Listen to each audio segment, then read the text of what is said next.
நாங்கள் நபி தூதர் ஸல்லல்லாஹு அலைஹி வஸல்லம் அவர்களுடன் மஸ்ஜிதில் அமர்ந்திருந்த போது ஒரு மனிதர் ஒட்டகத்தில் வந்து மஸ்ஜிதுக்குள் நுழைந்தார். அவர் அந்த ஒட்டகத்தை மஸ்ஜிதில் மண்டியிடச் செய்து அதை கட்டினார். பிறகு அவர் அங்கிருந்த மக்களை நோக்கி, உங்களில் முஹம்மது யார் என்று கேட்டார்.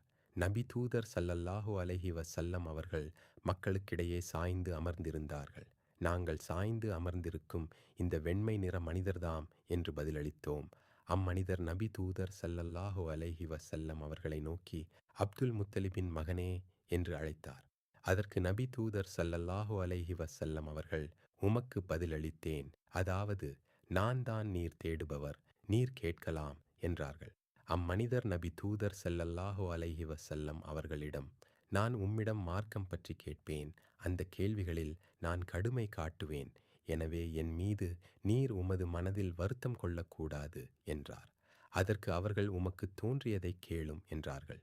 அவர், உமது இறைவன் மீதும் உமக்கு முன்னிருந்தவர்களின் இறைவன் மீதும் ஆணையிட்டு உம்மிடம் கேட்கிறேன், அல்லாஹ்வா உம்மை மனிதர்கள் அனைவருக்கும் தூதராக அனுப்பினானா என்று கேட்டார். அதற்கு அவர்கள், அல்லாஹ்வின் மீது ஆணையாக ஆம் என்றார்கள். அவர் அல்லாஹ்வின் மீது ஆணையிட்டு, உம்மிடம் கேட்கிறேன், ஓர் இரவும் பகலும் சேர்ந்த ஒரு நாளில் 5 வேளை தொழுகைகளை தொழுமாறு அல்லாஹ்வா உமக்கு கட்டளையிட்டான் என்று கேட்டார்.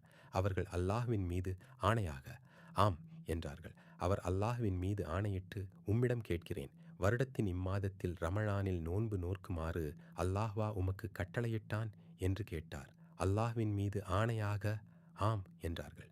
அவர் அல்லாஹ்வின் மீது ஆணையிட்டு, உம்மிடம் கேட்கிறேன், இந்த ஜகாத் எனும் தர்மத்தை எங்கள் செல்வந்தர்களிடமிருந்து எடுத்து அதை எங்கள் ஏழைகளுக்கு பங்கிட்டுக் கொடுக்குமாறு அல்லாஹ்வா உமக்கு கட்டளையிட்டான் என்று கேட்டார்.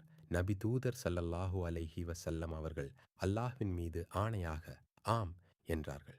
அம்மனிதர் தாங்கள் கொண்டு வந்ததை நான் ஈமான் கொண்டேன். நான் எனக்கு பின்னாலுள்ள என் சமூகத்தாரின் தூதராவேன். நான் பனூ சத் பின் பக்கர் குலத்தைச் சேர்ந்த திமாம் பின் தஃலபா ஆவேன் என்று கூறினார்.